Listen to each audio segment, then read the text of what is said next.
안녕하십니까, 소마시네마입니다. 오늘 이야기해볼 영화는 오랜만에, 정말 오랜만에 홍콩 영화의 숨결이 느껴지는, 홍콩 액션 영화의 숨결이 느껴지는 구령성체 무법지대입니다. 이 작품은 깐네 영화제에서도 초청된 바가 있고요. 그 다음에 부천국제영화제에서 올해 열린 부천국제 판타스틱 영화제에서는 폐막작이기도 했습니다. 아쉽게도 저는 그때 못 봤는데 이제 극장 개봉을 하게 되어서 이제 보게 되었네요.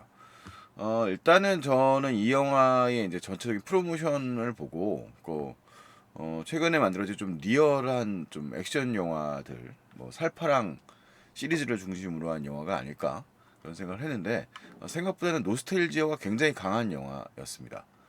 일단 구룡성체라고 하는 이 공간이 되게 그 홍콩인들에게는 엄청, 지금은 이제 사라진 공간이지만 뭔가 좀 노스텔지어를 일으키는 그런 공간이라고 말할 수 있겠습니다.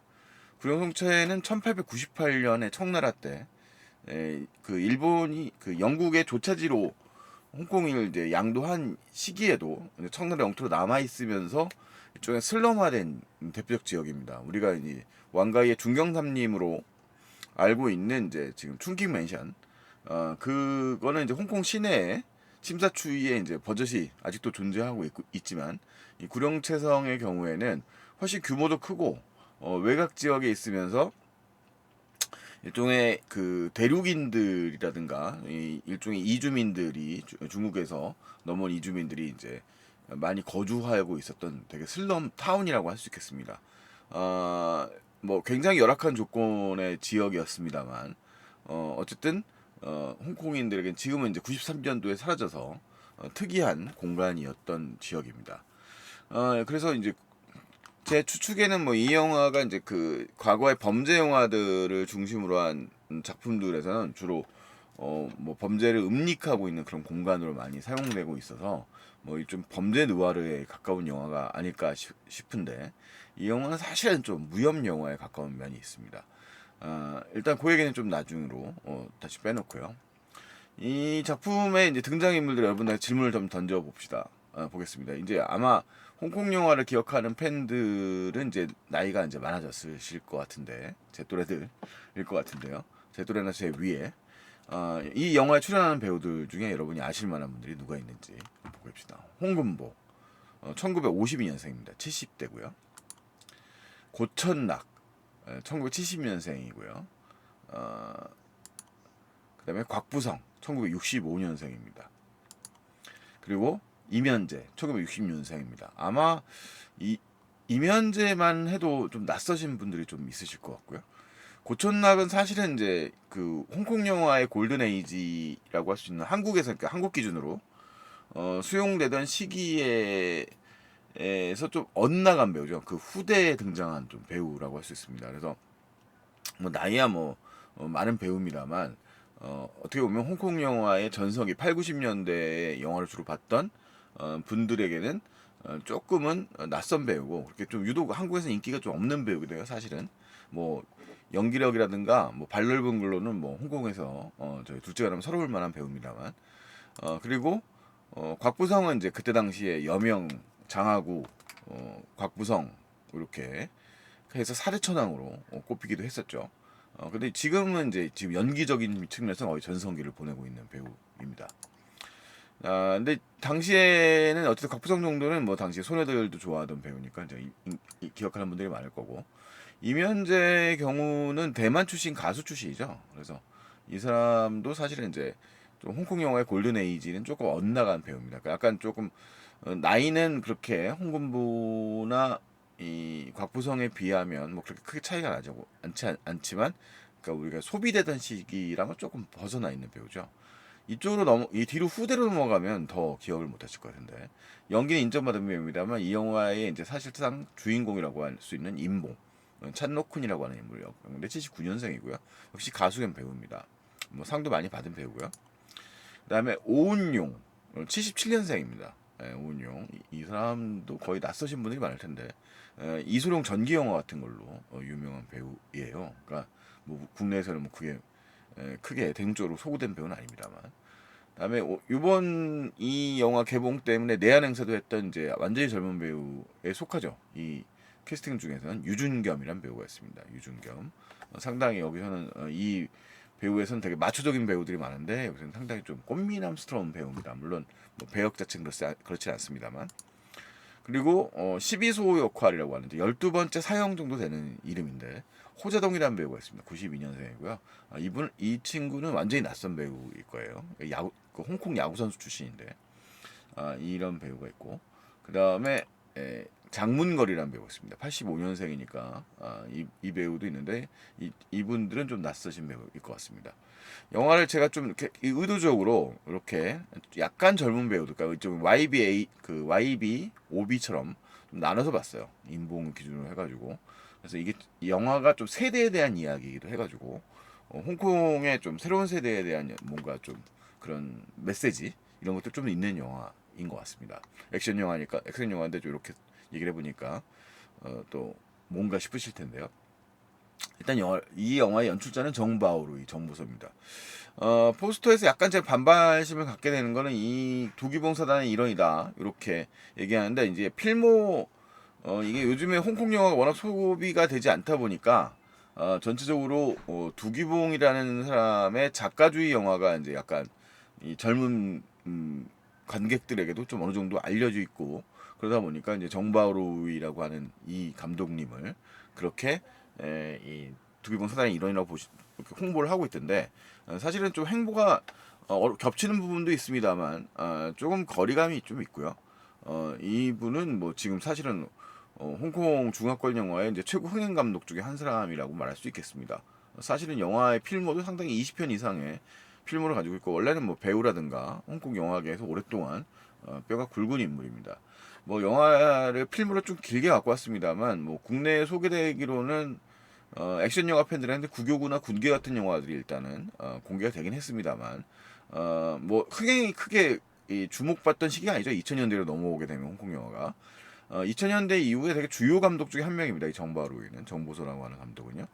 가장 대표적인 작품들은 이제 두기봉과 협력했던 작품으로 이제 이름을 크게 떨치게 돼요. 액시던트라는 영화인데요.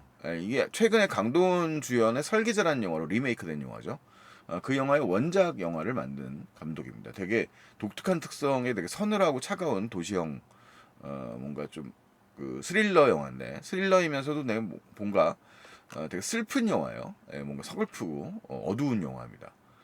그 다음에 이제 모토웨이 분노의 질주란 영화는 자동차를 소재로 하고 있습니다만 일반적인 카레이싱 영화를 떠나서 일종의 그 쿵호 영화 중에서 사제 간의 관계를 다루고 있는 그런 성장담과 연관시켜서 만들어낸 좀 특이한 구성의 영화여서 굉장히 과거에 인상 깊게 봤던 영화로 하나 기억을 하고 있는 영화입니다. 그래서 이 작품을 통해서 약간 두기봉 사단의 영화의 결을 좀 이룬 감독이라는 느낌이 좀 이 두 작품에서는 좀 두드러지게 나타나죠. 하지만 이제 이 사람은 이제 여비신이 연출을 했었던 살파랑 시리즈의 속편을 또 연출을 합니다. 2015년도에. 이 작품도 사실은 이제 국내에는 크게 소개가 안 됐는데 사실 액션 자체로 보면 되게 살벌한 영화죠. 또 비관주의 그 시리즈 살파랑 2의 좀 비관주의 정서도 또 되게 같이 더 비관적인 영화기도 하고요. 살파랑 2를 연출했었고요. 그 다음에 이 사람이 사실 이제 상업적 흥행작은 몽키킹 시리즈입니다. 뭐 1편은 견자단이 나오고 이제 2편에서는 1편에 그 우머왕 역할을 했던 곽부성이 2, 3편에 이제 또 손오공 역할을 하죠.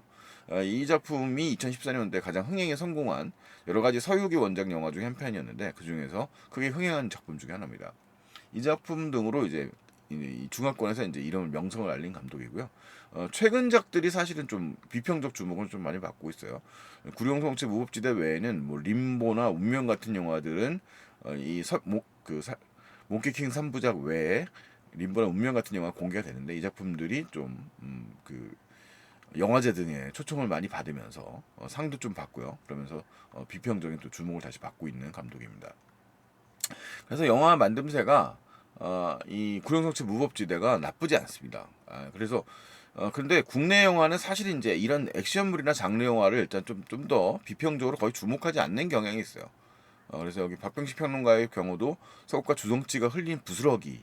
그래서 이미 이 장르에 대해서는 기대감이 없다는 걸 사실은 간접적으로 드러내고 계시는 것 같고 최연수 평론가는 액션의 활력과 우직한 드라마까지 완벽히 복합해서 좀 비교적 호의로운 평가인데 로튼토마토 지수는 92%에 뭐 리뷰가 아주 많은 건 아니지만 그다음에 관객 평가도 85%니까요. 오히려 비평 쪽에서 높은 더 평가를 많이 받고 있습니다. 분명히 시대착오적인 부분이 있는 영화이기도 한데요.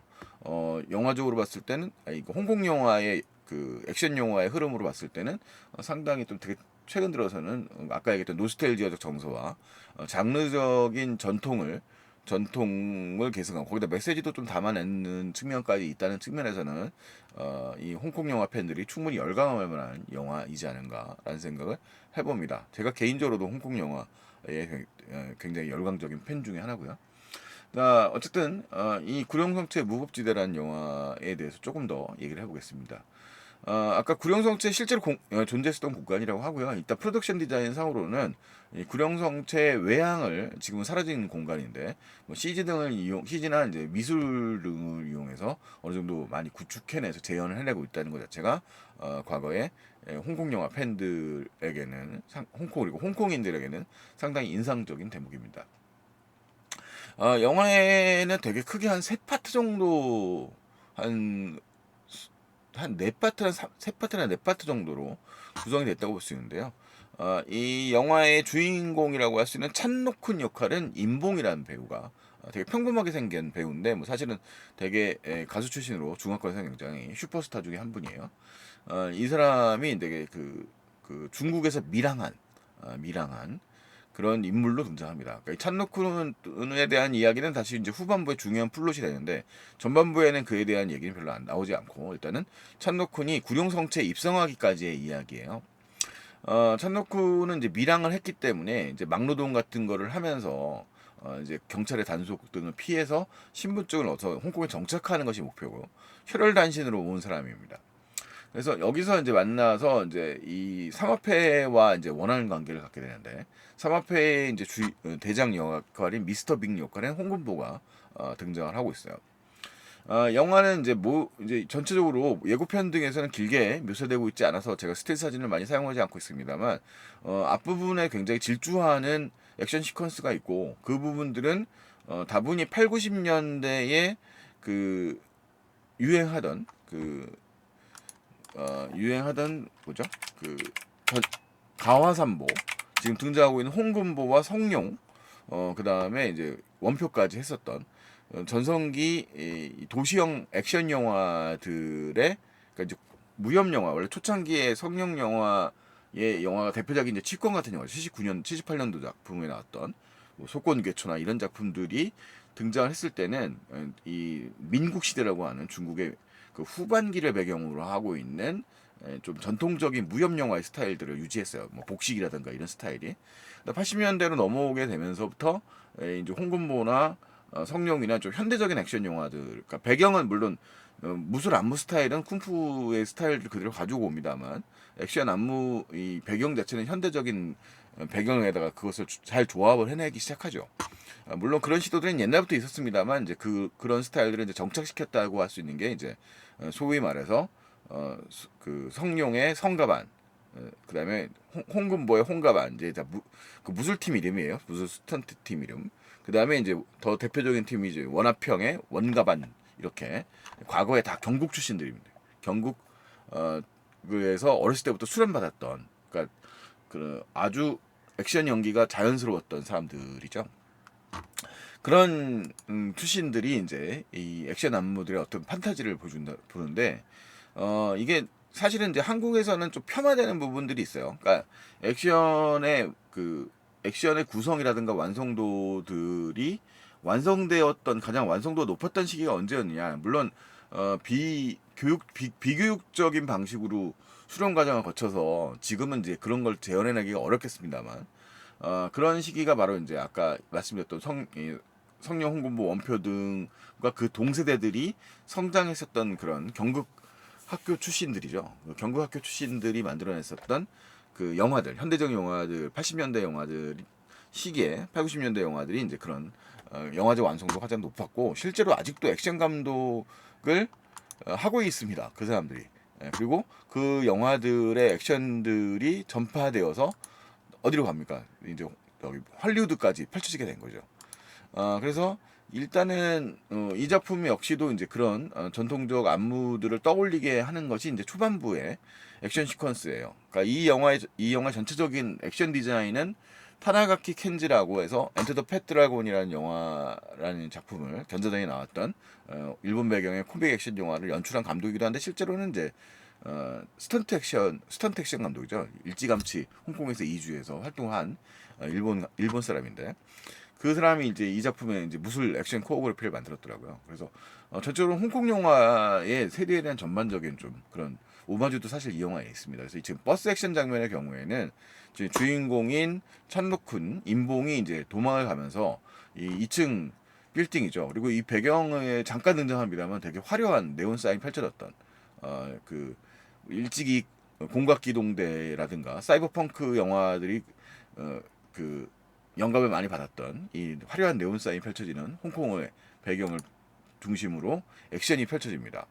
근데 이 액션 장면에서부터 이 영화가 사실은 이제 노골적이지는 않지만 이 영화는 사실상 무협 영화라는 것이 보여지는 장면이 등장하죠. 그러니까 이 악역의 킹이라고 하는 오은용이 연기하는 배우 악역이 사실 무술을 하는 장면에서 보면 이 나무로 된 의자를 갖다 뚫어버리는 이제 기공술 같은 걸 보여줍니다.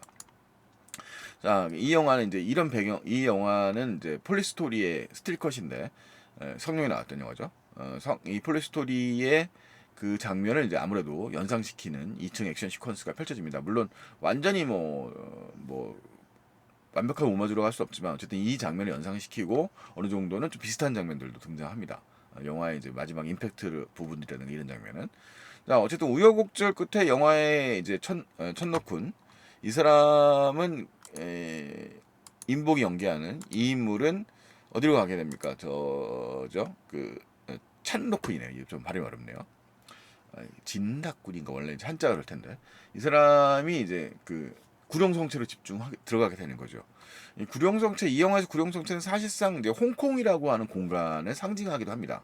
아시다시피 이제 현재 홍콩은 우산혁명 이후에 지금 중국의 대륙에 지배를 받게 되면서 정치적인 부분이나 표현에 있어서의 한계를 가지고 있는 지역이기도 하죠. 그래서 지금 액션 영화나 범죄 영화들의 경우에 대부분은 97년도 홍콩 반환 이전의 이야기를 다루고 있는 것이 사실상 현재 홍콩 영화의 특징이고 그래서 제가 유추하기에 구룡성체도 애초에 그런 영화들과 같이 과거에 좀 실록 영화들 같은 좀 사실을 다뤘던 실제 존재했던 범죄자를 다루는 영화가 아니었을까라는 생각을 했는데 그건 아니더라고요. 그러니까 이 영화는 실제로 홍콩인들이 일종의 그 대륙에서 떨어져 나가게 되고 버림받았다고 할 수 있죠. 아편 전쟁 이후에 버림을 받아서 독특한 지역으로 영국의 지배를 받으면서 성장한 거고요. 그 지역에 살았던 사람들의 일종의 강력한 노스텔지어를 이 구룡성체에 투입시킵니다. 그래서 영화는 이제 아까 이제 예고를 했던 것처럼 이 영화 사실상 액션 무협 영화의 액션 스타일들을 보여줘요. 그래서 여기서 이 영화의 이 주인공의 일종의 전체적인 영화의 구성에서 아버지 역할을 할 수 있는 인물이라고 할 수 있는 게 사이클론이라는 인물입니다. 이 사이클론을 고천나게 연기를 하고 있는데 이 사이클론이 처음 만났을 때 찬노쿤이 이 삼합회라고 할 수 있는 홍금보가 이제 주도하고 있는 미스터 빅의 삼합회 조직에서부터 뭔가를 마약을 찬탈해 그러니까 그냥 돈을 가져가려고 왜냐하면 돈을 지불했는데 엉터리 신분증을 받아서 그걸 갖다가 아무거나 집어서 이제 이 사람들에 쫓겨가면서 이제 도망간 데가 구룡성체예요. 그래서 처음에 이 낯선 인물이 들어와서 사람들과 막 싸우게 되고 마약 거래에 개입을 하게 되니까 일종의 암묵적인 룰로 구성되던 이 구룡성체라고 하는 자치 지역에서 이 자치 지역의 사실상 리더라고 할 수 있는 영화 설정상 범죄 조직의 이쪽에 동시에 역시 또 리더이기도 하지만 실제로는 범죄 조직의 양상을 보여주지 않는 그러니까 여기서 이제 나름의 질서를 유지하고 있는 인물이 이제 이 사이클론이라는 인물이죠.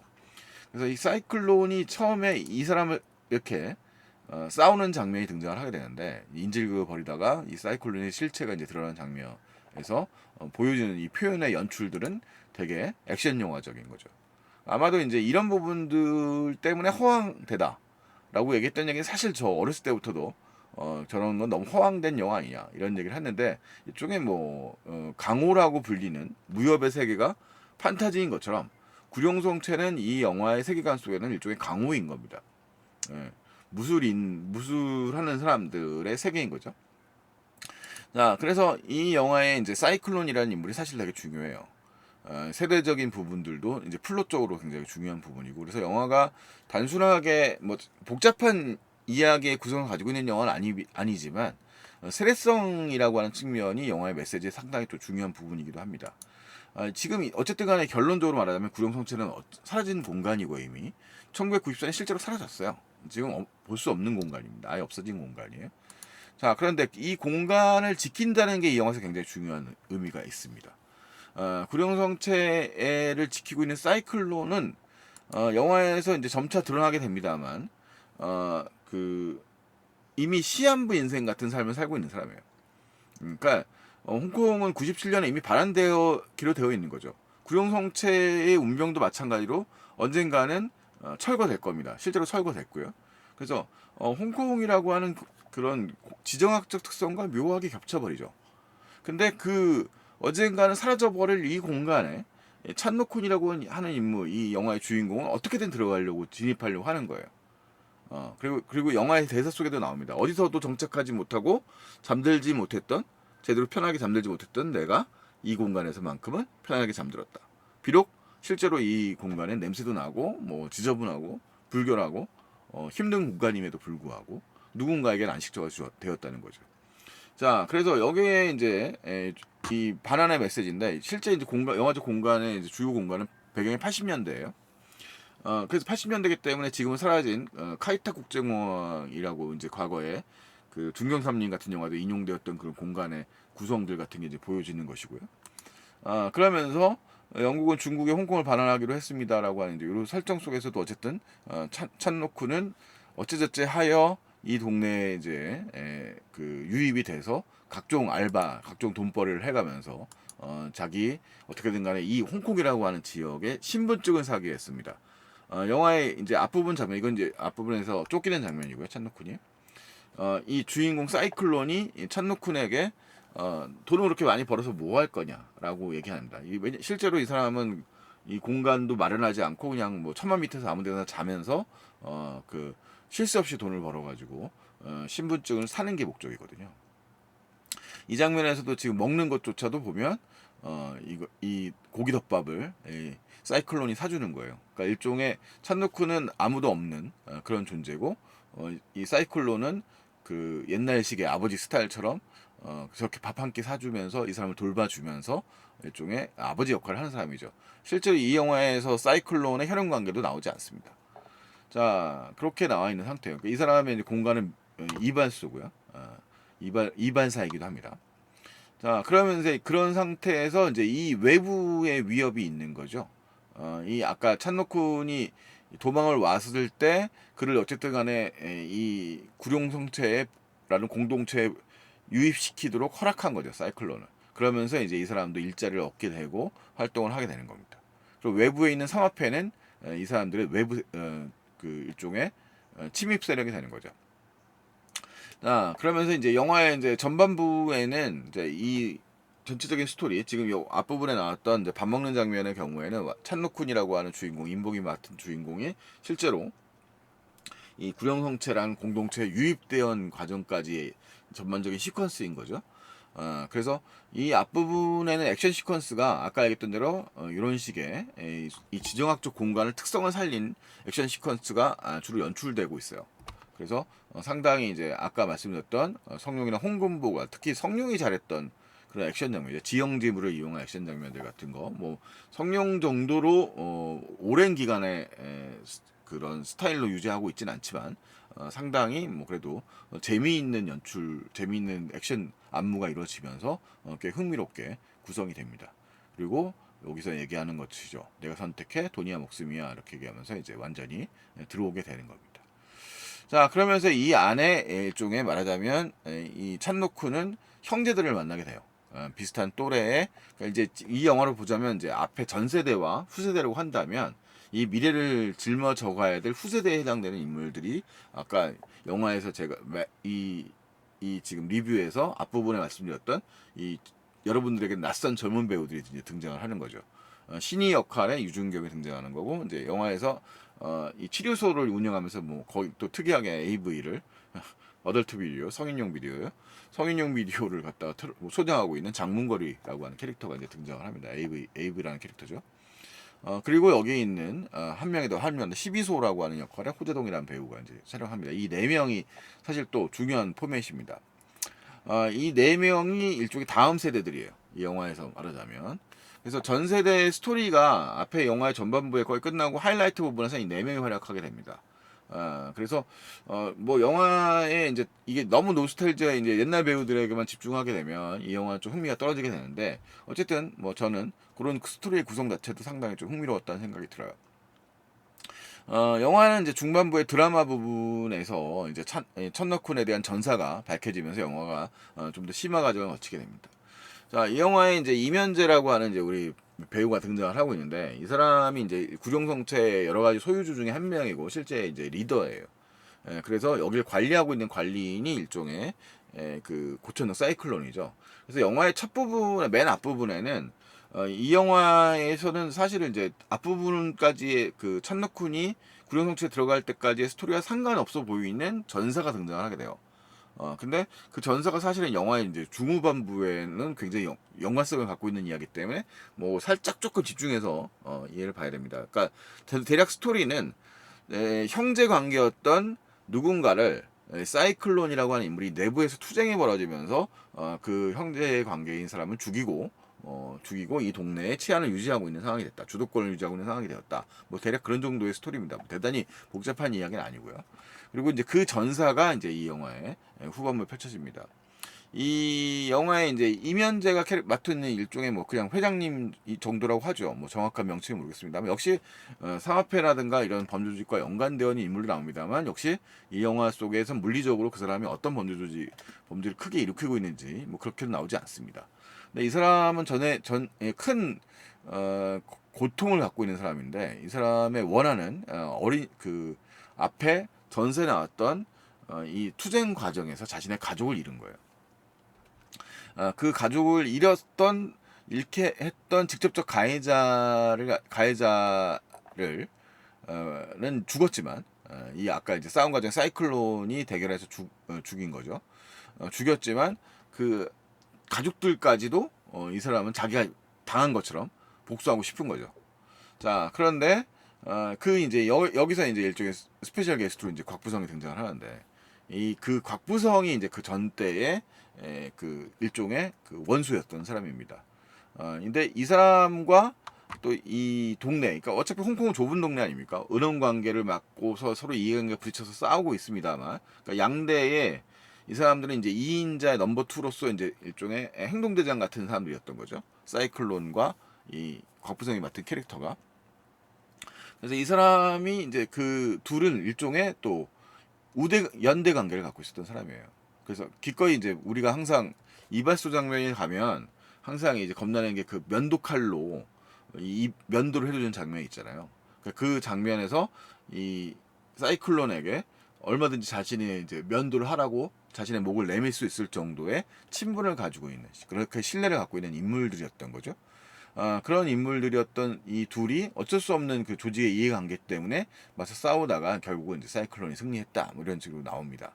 그래서 그런 이야기들이 마치 무협 영화의 전설 스토리처럼 이 공간, 이 도교사원이 주구로 되어 있는 공간, 지금 싸우고 있는 공간 자체가 도교사원이죠. 일본 그 도교식 장례가 이제 일반적인 홍콩의 문화를 또 반영하고 있는 그런 지역이라고 할 수 있습니다. 이거 다 향이잖아요. 자, 그러면서 그런 공간 안에서 펼쳐지면서 이제 어쨌든 이제 도시 전설 같이 남아 있고, 이 영화의 스토리상 이 둘은 또 일종의 인연 관계를 맺고 있는 거예요. 근데 그런 이해관계, 그들의 친분보다도 이 회장님 이면재가 맡고 있는 인물은 자신이 그 눈앞에서 잃은 가족에 대한 복수심이 매우 강한 사람이어서 이 지금 이미 죽은 이 곽부성 캐릭터가 어딘가 남아있던 가족들을 이제 그 가족들까지도 해치우고 싶은 거죠. 자, 근데 거기서 이제 이 찬노쿤이 중심 인물이 되는 겁니다. 찬노쿤은 본인은 모르고 있었는데, 찬노쿤 스스로도 일종의 찬노크 스스로가 바로 이제 온 게 된 거죠. 그러니까 홍콩이라는 지역을 이걸 위험을 피해서 도망갔지만 자기도 모르게 끌려서 다시 돌아왔다는 거예요. 말하자면 이게 그 핍진성으로 보자면 의미가 없는 얘기일 수 있는데 그런 뭐 거짓말 같은 운명 같은 거죠. 홍콩의 입장에서는 그러니까 회귀 본능처럼 온 거죠. 그런 공간에서 이 찬노쿤이라고 하는 인물에 대한 원한은 남아 있는 거죠. 네, 그러면서 영화는 이제 이 외부의 세력, 성화폐 인물에 해당되는 세력이 이렇게 개입을 하게 되고 처음에는 이제 본인의 힘으로 이 회장님께서 싸워보려고 하지만 이 오랜 갈등을 겪고 있던 사이클론이 일종의 자신의 그 일종의 제자 중에 한 명 또는 이제 자식 중에 한 명이 된 찬노쿤을 갖다가 더 이상 찬노쿤을 희생시킬 수는 없었던 거죠. 그러면서 애매한 위치가 돼버리게 돼요. 그래서 그 애매한 위치가 되면서 이 사화폐에 해당되는 세력들, 미스터 빅, 홍금보가 연기하는 부하들과 개입을 하게 되면서 이 동네에 들어오게 되는 거죠. 여기에 이제 이발소에 떡하니 앉아 있다는 것은 이제 이것이 허락됐다. 이 지역은 사이클론의 지역이었는데 이 외부에서 절대 들어오지 않고 있었던 미스터 빅이 들어가서 앉았다는 거는 이제 이 자리를 갖다가 빼앗으려고 한다는 거겠죠. 당연히 이익이 발생하기 때문에 들어오려고 하는 거거든요. 자, 그러면서 이 안에서 이제 다시 중간에 액션 시퀀스가 펼쳐집니다. 뭐 영화의 서사를 액션 영화를 많이 보신 분들 아시겠지만 당연히 처음에는 주인공 세력들이 당할 수밖에 없게 되겠죠. 자, 그러면서 영화의 이제 그 처절한 싸움 같은 것들이 이제 펼쳐지게 되는데 그것도 역시 무협적인 스타일로 펼쳐지는 부분들이 사실은 좀 있습니다. 자, 그러면서 이제 영화는 클라이막스를 향해서 가게 됩니다. 그 안에 이제 모든 것들이 형성이 되고, 그 다음에 이제 다시 이야기는 후세대로 갑니다. 그러니까 사실은 이 영화에서 전편의 은원들은 전 세대가 다 퇴장하게 되면서 사실은 자연스럽게 소멸돼 버려요. 예. 자, 그렇게 돼버려요. 뭐 그걸 자세하게 또 스토리 얘기하면 또 너무 많은 얘기를 하는 거라서 그 얘기를 할 수 없지만, 자, 어쨌든 간에 근데 그런 일련의 사건들 때문에 사이클론이 희생돼 버리는 상황이 발생을 합니다. 그리고 사이클론의 일종의 자식들, 구룡성체의 자식들이라고 할 수 있는 후세대의 경우에는 자신들의 새로운 적과 만나야 되는 거죠. 그러니까 그래서 이 후반부는 이 구룡성체를 배경으로 해서 영화의 주요한 영 보이스 4명이 주요 세력과 이제 싸우게 되는 내용으로 펼쳐지게 됩니다.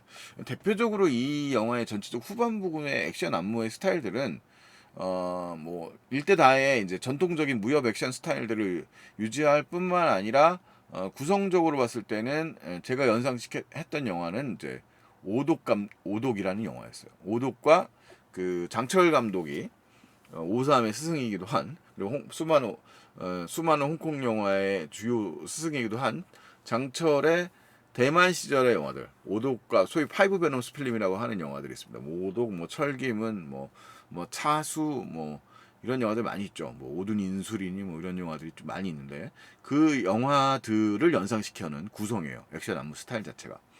그러니까 뭐냐면 일대다죠. 그러니까 일대 아무도 이길 수 없는 막강한 빌런이 있고 그 막강한 빌런에 맞서서 싸우는 호기스러운 사람들이 있는 거죠.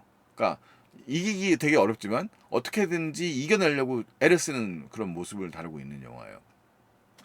이 친구들은 영화의 스토리상 그 앞에 영화 중반부에 침탈을 받을 때 되게 크게 많이 다친 모습을 보여주거든요. 많이 다쳐서 여기 보면 이 친구의 경우 다리가 이제 뭐 부상을 크게 입었죠. 그런 모습이고 사실 되게 크게 한번 패배했던 기억을 가지고 있는 거예요. 그런데 이제 기적적으로 회복되어 있는 이 찬노쿤이 돌아오고 찬노쿤에게 실제로 이 영화상의 아버지는 사이클론이라고 했죠. 그 사이클론을 이긴 사이클론을 죽이게 된 인물인 킹이라고 하는 인물과 싸우게 되는 겁니다. 킹은 되게 전형적인 양아치의 모습을 보여주는 인물인데 근데 이런 외양과 달리 무시무시한 그 기공술을 가지고 있는 인물이에요. 그러니까 영화에 되게 무협적인 요소들을 많이 가지고 왔다 그랬는데 기공이라고 하는 거는 뭐 일반적인 타격 같은 것에 전혀 피해를 보지 않는 그런 캐릭터죠. 그러니까 일종의 몸에 철갑을 두른 것 같은 그런 수련을 통해서 그런 인물인데 그런 인물이 되게 악역스러운 인물로 등장합니다. 그래서 아까 이제 뭐 박병식 평론가가 뭐 주성치나 서극의 이야기를 하시는 것은 그런 전통의 모습들을 이 영화도 이제 계승하고 있다는 뜻이겠죠. 그런 캐릭터입니다. 그런 캐릭터고 이미 이제 우리는 쿵푸어스리라는 그런 스타일의 영화에서 사실은 좀 이런 스타일을 어느 정도 구현한 거를 되게 멋지게 구현한 걸 봤습니다.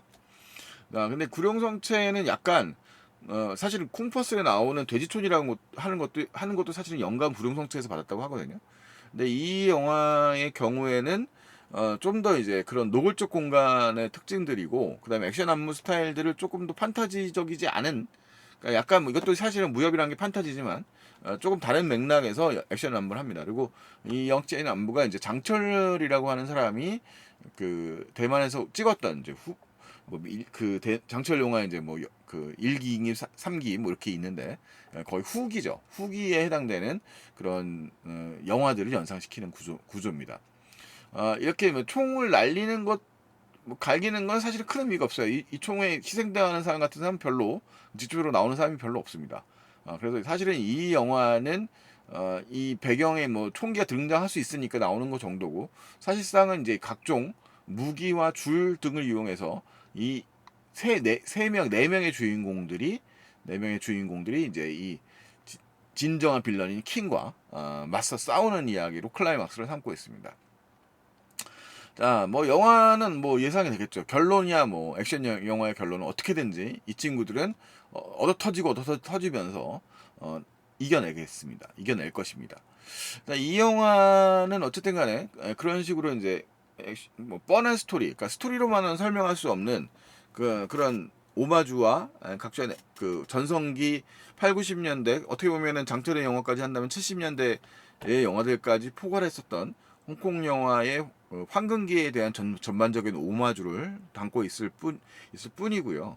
그것은 동시에 홍콩이라고 하는 도시, 이미 지금은 사라져버린 구룡성체라고 하는 것, 그리고 97년에 반환되어 있는 홍콩이라는 도시의 전반적인 노스텔지를 담고 있어요. 그래서 이 영화의 최종 결말은 이 거창한 싸움 끝에 돌아온 평온한 일상을 살고 있는 구룡성체의 주민들의 모습을 보여주고, 그러니까 이 구룡성체의 자리를 잡고 언제든 여기에 있고 싶다고 하는, 그러니까 홍콩이라는 것에 대한 공간에 대한 애정이죠. 그것을 펼쳐지고 있는 내 주인공이 보여지고 그 다음에는 평온한 일상을 보여주고 있는 이 구룡성체의 주민들을 보여줘요. 그러니까 지극히 평범한 일상을 보여주고 있는 장면이 엔딩 크레디트가 올라가면서 끝이 나거든요. 그러니까 그것이 일종의 이 영화의 홍콩이라고 하는 지역 공간이 가지고 있는 그런 개성, 그런 애정 이런 것이 아주 액션 장르라고 하는 틀 안에서 굉장히 가득 담겨 있다고 말할 수 있겠습니다. 그래서 물론 저는 당연히 한국 사람이니까요.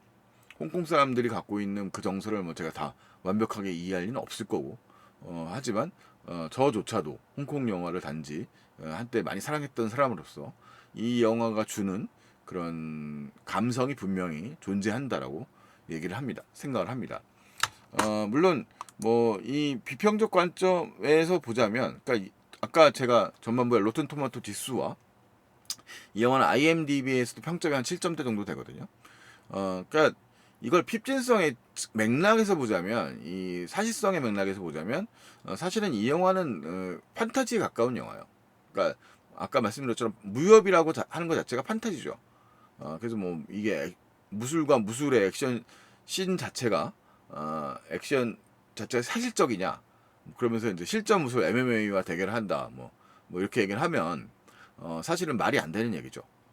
근데 이것은 이제 말하자면 그 자체가 그런 것이 극강의 모습으로 여겨졌던 홍콩 무술 액션 영화. 그러니까 액션 영화의 액션이라고 하는 장면을 보자면 가장 훌륭했던 영화가 언제였느냐?